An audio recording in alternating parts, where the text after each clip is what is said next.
Welcome to the Historical Romance Sampler Podcast. I'm your host, Katherine Grant, and each week I introduce you to another amazing historical romance author. My guest reads a little sample of their work, and then we move into a free-ranging interview. If you like these episodes, don't forget to subscribe to the Historical Romance Sampler wherever you listen to podcasts, and follow us on Instagram, TikTok, and YouTube. Now, let's get into this week's episode. I am super excited to be joined today by Lindsay Barrett. Lindsay is a Maggie and RWA award-winning author who crafts dark stories with lots of kissing. An avid world traveler, most of Lindsay's writing inspiration comes from perpetual wanderlust. When she isn't snowshoeing atop glaciers in Alaska, drinking bourbon in Kentucky, or binge-eating tapas in Spain, she can be found in her home state of Maryland, where she lives with her husband and their tiny Titan, Prince, of a rescue dog. Lindsay, thank you so much for coming on the podcast. Thank you for having me. I'm so happy to be here. Yeah, so you are reading from your debut romance novel, right? Savannah Yes. Royals. Yes, I am. Savannah Royals is a historical romance heist novel. It's set in 1919 to 1920 Savannah, Georgia, and it follows a con artist female main character who has grown up in the catacombs running underneath of Savannah, and she belongs to a gang who's targeting the blue blood and wealthy elite of the city of Savannah. So they target them and then they rob them or steal from them. So yeah, the hook of the book is she meets a Mark who is different than anybody who has ever come before him. He's very witty, perceptive, charming, and she's kind of falling for him as she's conning him. But it is also a love triangle story, so the conflict really comes in. She's been in a long-term relationship with the leader of her criminal gang. It's an open relationship. They're not exclusive. But as the book is progressing, she's still seeing these two different men, and the promise of the premise is these worlds are going to collide, and she's going to have to make a choice at some point between the heist of a lifetime and the man who's held her heart in her hands since she was a child versus this new blue blood golden boy who is offering her the world on a silver platter. Wow, that's a great setup. Is there anything we need to know about the scene you're going to read? It's pretty early in the book. I'm going to read from chapter 3. So just the basic background you need to know going in is Katarina Quinn is her name, main character. She's part of a gang. They call themselves the Wolf Pack or the Wolves.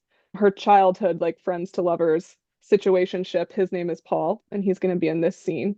And where we are in space and time, in the morning, she has met the new Mark, Matthew DeMolin, for the first time. And this is now evening. She is in her dorm room. She's at a finishing school, so she's in her dorm room with her roommate where we start. And I have to give like the disclaimer, there is going to be an abridged sex scene in the chapter that I'm going to read. So All right. disclaimer, it does fade to black, this sex scene, but the book is open door romance. Anybody who's listening who wants open door romance, I just want to be clear, this is an open door romance book. Just this one scene is not because it occurs so early. Got it. All right. Yes. All right. Let me just pull up and we'll get to reading. I return to the academy in the evening and sit quietly through dinner with Millie. Our nightly routine is enduring. She chatters, I chew. When we walk back to our room, I notice, with mild amusement, my morning gown is no longer on the floor. Much like her mindless yammering, Millie's predictability knows no bounds. We're preparing for bed, me quiet, Millie loud, when a familiar tapping begins at the window. One glance at my roommate reveals she heard it too. She has ears like a bat, this farm girl. Nuh-uh, no way. Melly gives me a cross look, then strides to the window as a second shower of pebbles hits the glass. She yanks the frame up and leans out to hiss. She's not here. Go away. I rush across the room and stick my head out the window. Paul's grinning face looks up at me. I shove Melly aside, hoping she didn't see him clearly. What are you doing here? You're not going to come over. He's matter of fact. No, I'm not. I knew you weren't. So I came to you. Come outside. Millie snorts. I turn to her and bite my lip. Oh no, she shakes her head. Don't even think about it. I won't be long, I whisper, hitching a leg over the sill. Katerina, no. She grabs my arm and tries to pull me back. Millie, let go. You're going to get us both in frightful trouble, Kat. You can't keep doing this. I'm going to tell. I mean it this time. You've not said a word for 3 years, I tell her, stone-faced. You're certainly not going to say anything now. She drops my arm. You're so stupid, Kat. So, so, so stupid. Leave the sash open. I'll be back soon. I swing my other leg over the edge and find my usual toe holds in the weathered brick wall. And if I don't? Millie whispers. Leave it open? If you don't, I'll still be able to get in, but I'll be out for your blood. Just leave it open, Millie. After scampering down the wall, I follow Paul away from the academy, rounding a corner and crossing the street to the deserted, moonlit Forsyth Park. We seek shelter within a grove of thick, moss-draped oak trees before I turn on him. What are you doing here? I told you, he sticks his hands in his pockets. I miss you. We were together last night. I fold my arms, all of us. He frowns and says, That's not what I mean, Kat. I point to the academy. Melly might have seen you.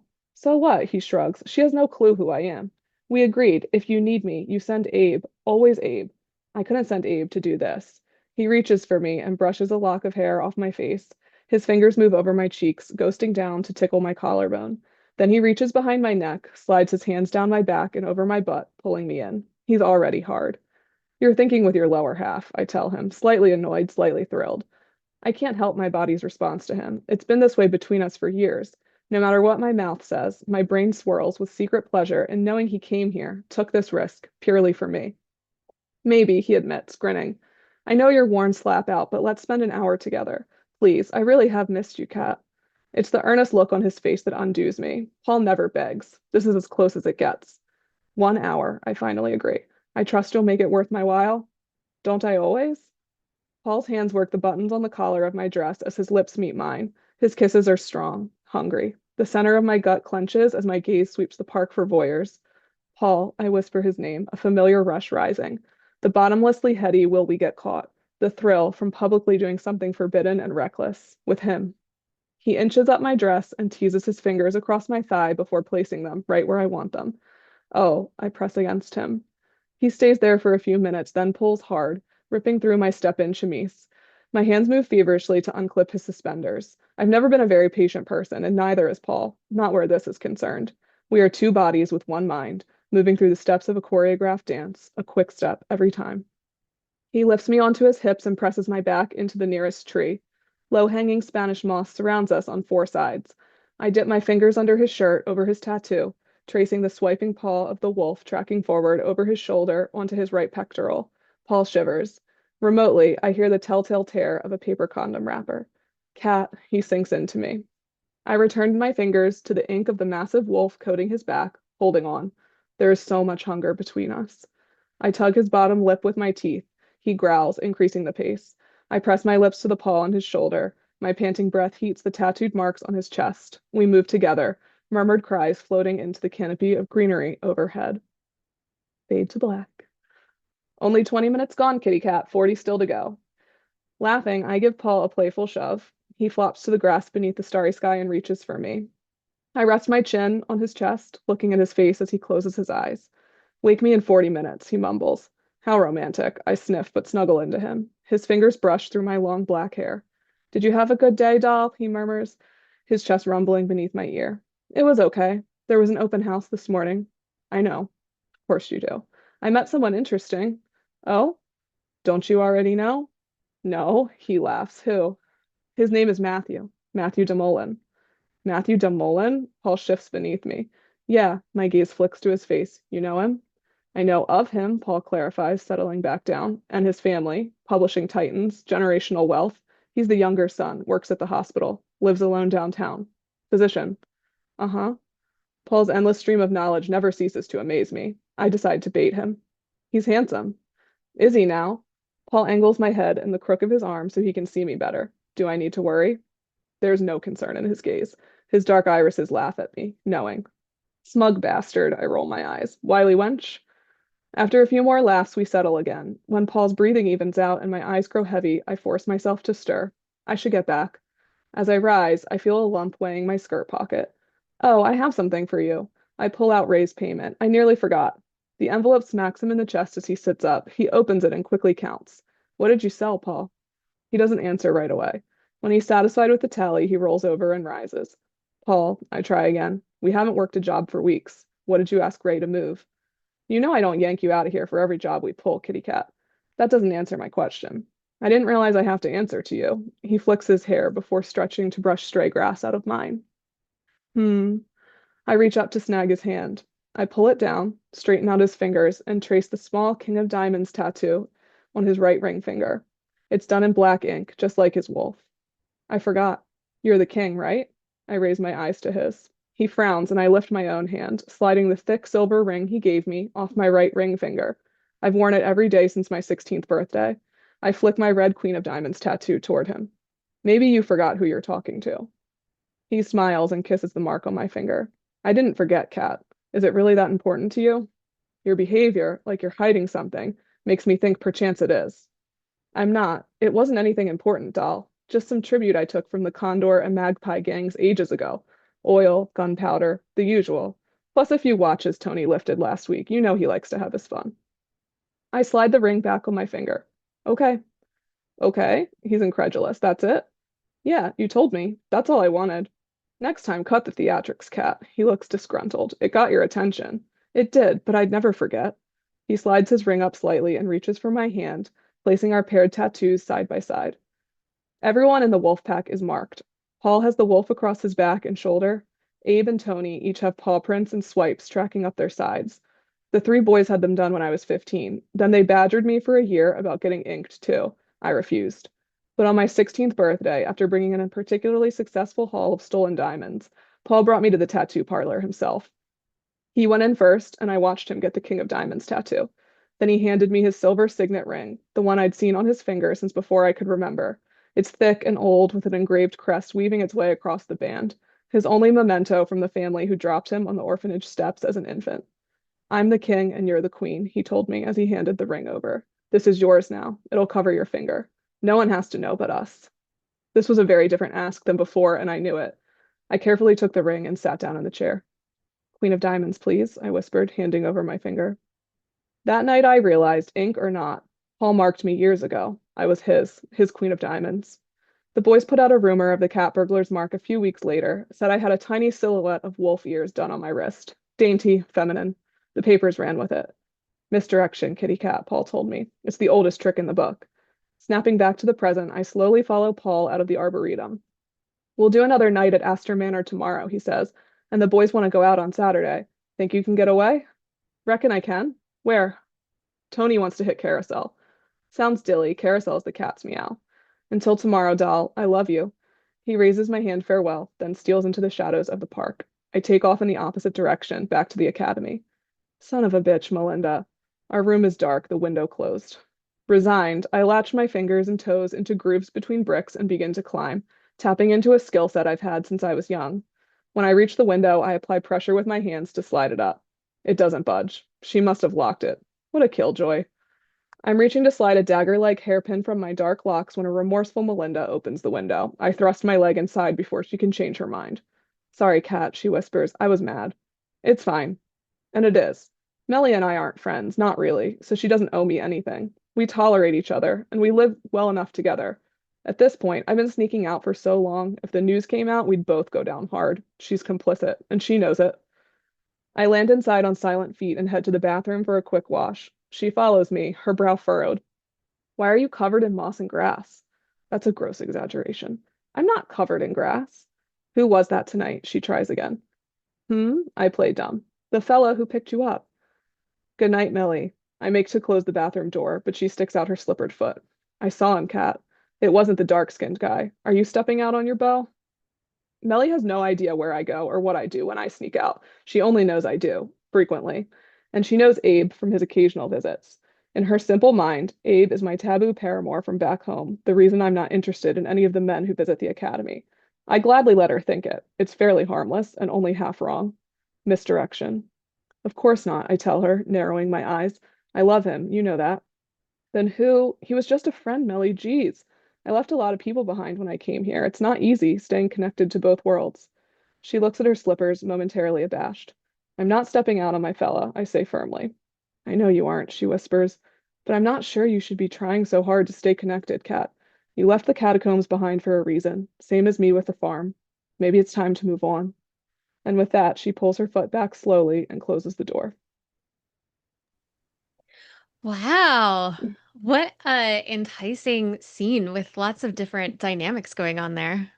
Yeah, yeah, it's one of my favorites in the early chapters of the book. Yeah. Well, I have a lot of questions for you, but first we're going to take a quick break for our sponsors. Hey, audiobook listeners. Have you checked out the official Historical Romance Sampler Season 1 playlist on Libro.fm? On the playlist, you'll find historical romances you heard here first that are available to listen to on Libro.fm. Plus, if you're not yet a Libro.fm subscriber, use code HISTORICAL to get extra credits in your first month. Head on over to the Historical Romance Sampler Linktree to learn more. I am back with Lindsay Barrett, who just read a great sample from Savannah Royals. Now, there's so much about this book that is grabbing my attention. It's first person, it's present tense, Yeah. it's Savannah, it's in 1919, and then it's like this dark romance. So I guess my Yeah. first question is, how did the story begin for you? Okay, so like the secret behind this manuscript is that it was actually originally written, it was not historical romance, it was fantasy romance. I read Six of Crows and then I wrote like essentially Six of Crows fanfic just for fun and filed it under my bed and put it away. And then a few years ago, I traveled to Savannah, Georgia, and to the neighboring Jekyll Island, which is a secondary setting in the book. And I just fell in love with the city of Savannah and the history there, the streets. It's so beautiful. And it was really an epicenter of like clout and privilege in the early 20th century. So I came home just feeling so inspired, and I already had this manuscript under my bed that was about a criminal found family stealing from the wealthy. And I decided to rewrite it into this time period in history, and it really just like came alive. But it all really started, I just wanted to write a con artist story that was a love story at the heart. Yeah. Yeah. And so what kind of research did you do to then make it Mhm. Savannah? And did that change the story at all? Yeah, so most of my research was done on the ground in Savannah and on Jekyll Island. It was a real privilege. I didn't know that I was going down there and I was going to get so inspired to like rewrite. But while I was in Savannah and on Jekyll Island, we stayed at the club that features in the book. So I was learning all about these famous families. There's a private island off the coast of Georgia where the Rockefellers, JP Morgan's family, the Vanderbilts, the Pulitzers, they would all winter on this private island right within an hour of Savannah. And I was touring some of the mansions on that island and learning about the history. And that's most of the history that went into the book. When I came home, it was just small things that were I could achieve on the internet, like looking up the dialect and the slang to get the language right. So the plot, the characters, none of that has changed since the original fantasy manuscript. The only thing that changed were the setting details and then things like the fashions and the dialogue. They all obviously had to be rewritten. And unfortunately, there are multiple heists in the book, and in the fantasy world, they were using some technology and whatnot that was not available in history. So I had to rethink the heist, which was a little bit like devastating because they were hard enough to figure out the first time, and then I had to like redo it in a historical context. But the book is so much better for this time period and setting. I'm so happy with the choice to rewrite it. Yeah, that's really interesting. And in your bio, you describe yourself as writing dark stories with lots of kissing. Hmm. And obviously, having Katerina and Paul be criminals Yeah. is really centering a different morality system, you might say, than we Hmm. normally see centered as our heroic morality center. What do you think about when you think of what a dark romance is, and how is it writing from a criminal's point of view? Yeah, that's a really interesting question. This book is just a big genre blend. It walks the line between like historical romance, romantasy, because there's a lot of fight scenes that you would find, strong female main character, very walks that line. And then it's also dipping into like mafia or like crime boss romance a little bit as well. When I think of like dark romance, typically I think of contemporary. So when I was looking at it in a historical context, I was looking at more books like Elizabeth Hoyt's Maiden Lane series and Sarah MacLean's Bare Knuckle Bastards. Those are the comps for this book in a historical setting. I'm not going to mince words. There's violence in this book. She is ethically and morally questionable in this book. I enjoy writing characters like that. I think it's really rich to like dip your toes into such a morally gray space. And the way I see it, if I've done my job right as an author, like you might not always agree with what Kat is doing in the book. You might not agree with her killing people or stealing from people, but if I've done my job right, you should always understand why she's doing it, why this particular character is making that particular choice in that given situation. And I think it makes for a really exciting and rich narrative to step outside the traditional box and confines. Yeah, absolutely. So then I'm also interested because you set up the premise that there's this tension between her love interests Yes. and that she and Paul have an open relationship. But of course, that's a term that is a 21st century term, I think. Yeah. So how did you approach writing, like a what we would call a polyamorous Mhm. relationship in an era when they had maybe different language or a different understanding of what that is? Yeah, there's never any labels in her and Paul's relationship because, like, truthfully, it didn't exist. She does use the word in her internals, like, she uses the word exclusive. Like, she's like, I wonder if he wants to be exclusive with me or like what it would take for us to be exclusive. So she does use that word, which is a little bit of a modern construct, but like, it could still apply, I feel like, in someone's head. There's a threesome on page in this book, and it is not with the hero of the story. So Kat and Paul have an open relationship where one, he sends her off to seduce Marks, like knowing that it's never going to be serious, it's never going to be a true threat to him, which this book shows that that is not the case. And then they also occasionally they let another member of the wolf pack into their bedroom with them, and they have a threesome relationship with another guy who they're very, very close friends with. And it was really important to me to put that on the page when I wrote this book. I was originally trying to get this book traditionally published, and at one point, my agent, no editors on submission, no editors ever complained about the polyamory. But at one point, my agent had suggested perhaps we take it out, and I wasn't willing to do it because with these characters, the wolf pack, the gang that she's in, they grew up together from childhood, and they grew up in very, very difficult circumstances, and they're bonded together like you wouldn't believe. And it's just another way that they show love and express the way that they feel their closeness with this other member of their gang. Kat's not in love with the other man the same way that she feels about Paul and Matt, but it is a really interesting dynamic that just shows the depth of the loyalty and the love that they share. So I approached writing it in a time period that you don't typically see a whole lot of this. I mean, it was happening behind closed doors. There just aren't really labels, and it is very closely discussed, like the motivations and the types of feelings. She dives very deep into laying out how she feels about these different people and why she's making the choices that she's making. So that's how I approached it. No labels, but putting it on the page and doing my best to do justice to it.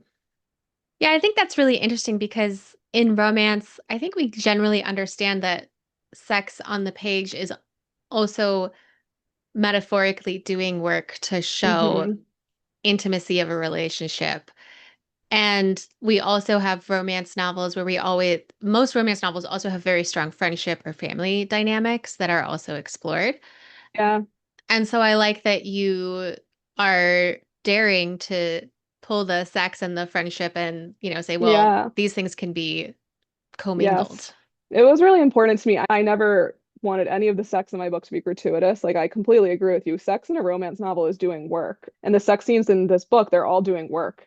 The third member, his name is Abe. He does appear in the offing of the sample I read. He comes out and says it on the page in the book. It's one of my favorite moments. He says that, when I was young, which is when they started hooking up, the three of them, he's like, when I was young, I thought that physical intimacy was the ultimate. That was how you express that you love someone completely. But I'm older now, and I've learned like my love for you doesn't need to be physical to prove that it's there.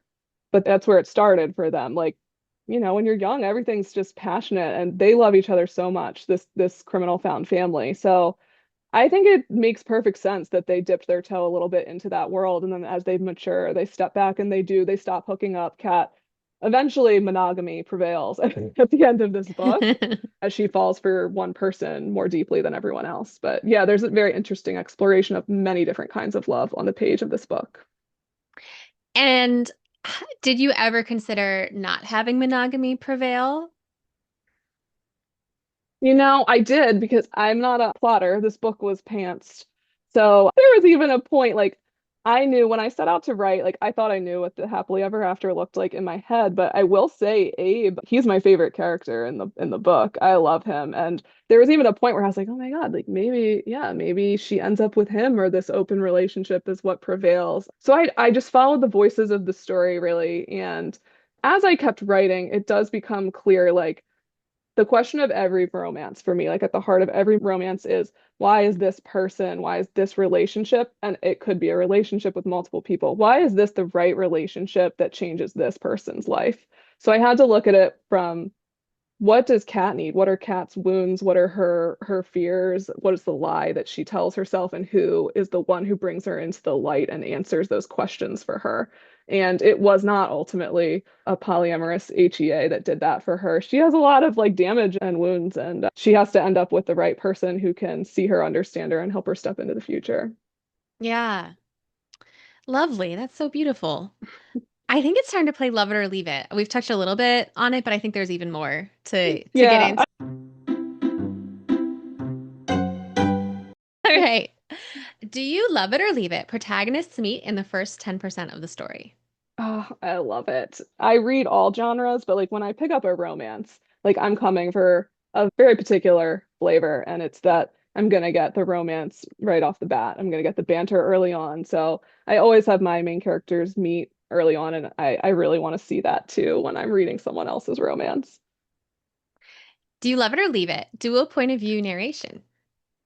Okay, so I love to read it, but I don't currently write it. That might change. I've dabbled, but I haven't completed anything. And I love reading it because there is just nothing sexier than being in the mind of a love interest, a man who's falling in love. Like, I adore it. My books currently, like, it's very much the girl's story. Like, Savannah Royals is Kat's story. The next book I'm releasing in the fall is Margot's story. They're the leading lady, and it's their journey. So, yeah, love to read it. Don't currently write it.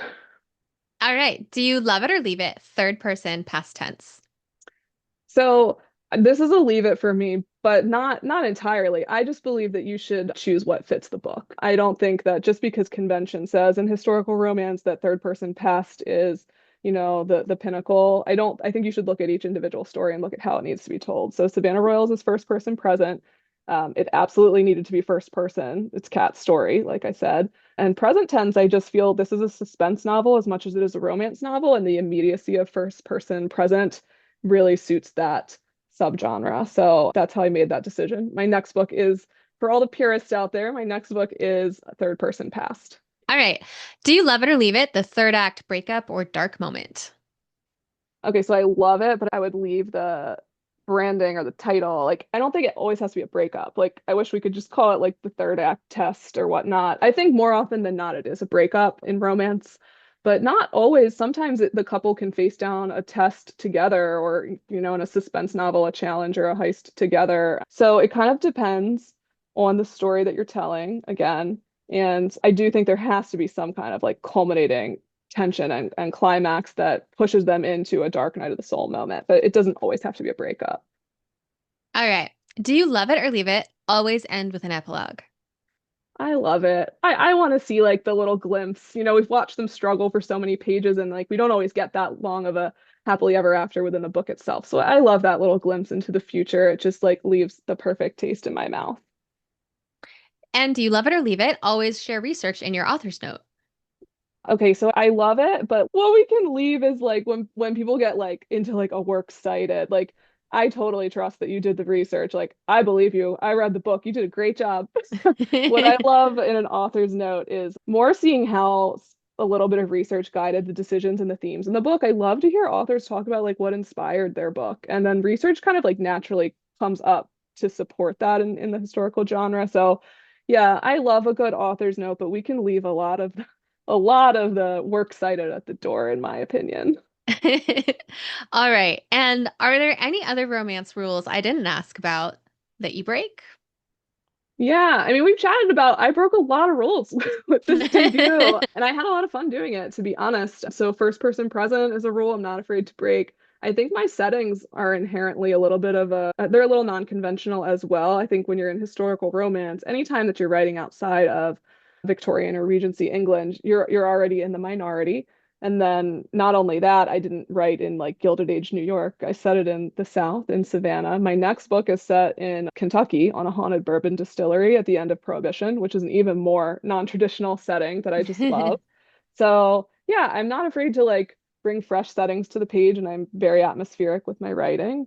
Well, and also with the polyamory, it Yeah, might for sure. feel very similar to cheating sort of Yes. vibes but with different understanding of how the characters feel about it. Yeah, for sure. And I can give the disclaimer, like the men know, like she's not keeping a secret. Like Matthew knows that she's in a long-term open relationship with the gang leader, and Paul knows, obviously he knows about Matthew. He's encouraging it. So yeah, it was so much fun to explore that on the page to the best of my ability. And yeah, I'm not afraid to get dirty with the characters a little and see where they take me. Well, Lindsay, this has been a fantastic conversation. Before we wrap up, where can listeners find you and your books? Okay, so you can find me on Instagram primarily. I'm at Lindsay_Barrett_books on there. And the best place to really keep in touch with me is by signing up for my newsletter, which you can find on my website. It's lindsaybarrettbooks.com. That's the best way that everybody who subscribes there, I have a bonus epilogue on there for Savannah Royals, and it's where I drop all the details about what's coming next first. Awesome. I'm going to put that website in the show notes. So, all you listeners who love the epilogue and love a bonus epilogue, make sure you Yeah. sign up. Thanks so much for having me on today. Thank you so much for coming. This was fantastic. That's it for this week. Don't forget to subscribe to the Historical Romance Sampler wherever you listen, and follow us on Instagram, TikTok, and YouTube. Until next week, happy reading!